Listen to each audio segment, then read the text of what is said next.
In the final station, the story isn't just plain said to you. It is told through notes you find throughout the game and dialogue from people riding your train. And from what I can tell, this is the story of the final station. Oh, by the way, spoiler alert.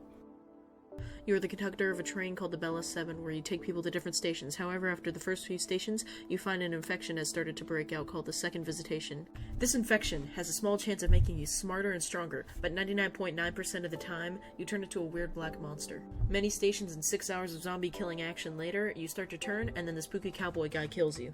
But seriously, I really like how this game tells the story because it doesn't just hand you the story on a silver platter, it makes you pay attention to everything, making the player put 2 and 2 together.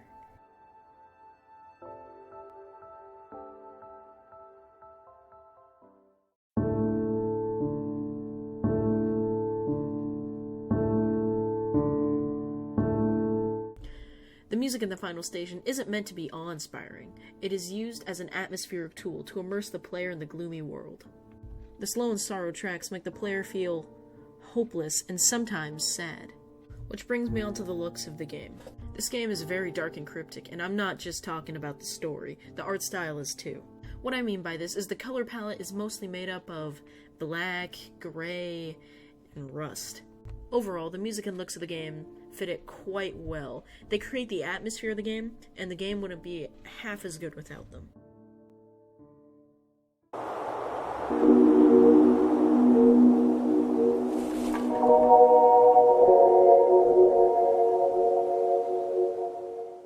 The Final Station's gameplay is centered around item conservation. What I mean by this is that in order to be successful and keep all of your passengers alive, you must be wary of how much ammo, first aid kits, and food you use.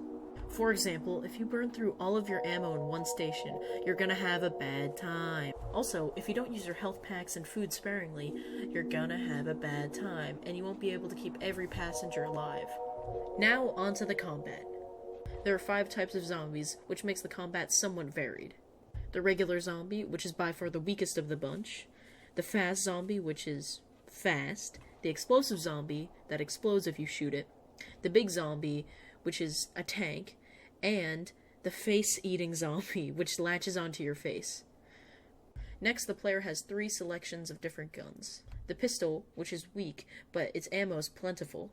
The shotgun, which can clear waves of zombies, but there isn't a lot of ammo for. And finally, the rifle, which is basically the pistol, but a little more powerful, but a much bigger clip size. Also, you can do a melee attack, which you can either charge up, which is powerful enough to kill a zombie, or you can non-charge attack, which is quite weak. Overall, the combat system, while being simple, works very well with the game.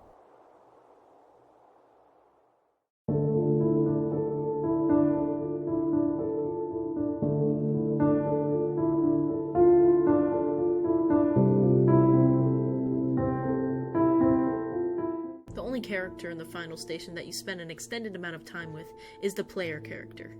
And even he doesn't get much development, but I guess it's hard to fit in character development in a 5 to 6 hour game. I mean, there are some people that you talk to, like maybe once or twice, but that's about it. This is the only gripe I have with the game.